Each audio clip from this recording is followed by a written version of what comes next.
Next question. Shalom Aleichem, Torah. Thank you for the Shiur. Question.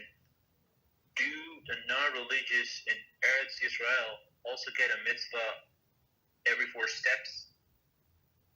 Yes, absolutely. Mm-hmm. So just, okay. We have to remember, so that there are 2 separate accounts. It's not one account does not cancel another.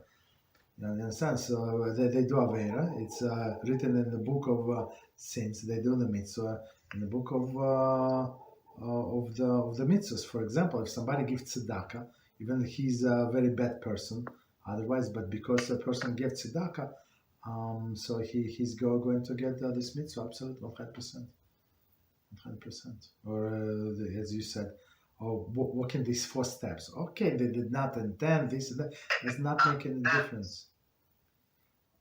Could you please mute the microphone? Thank you. All right, so that's not just talking.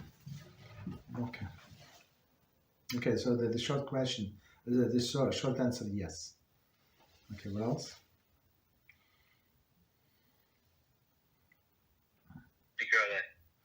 You're welcome. So, I mean, does this include all the people, like this homosexual, all types of people that live in Eretz Yisrael? I mean, yes. Can we say that the fact that they live in Eretz Yisrael is because they have some sort of merit to it? No, but HaShem is very fair.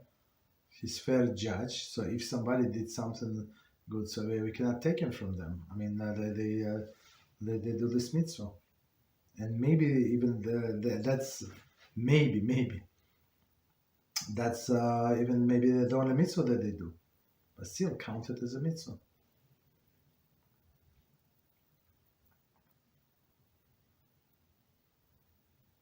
Thank you, Rabbi. You're welcome.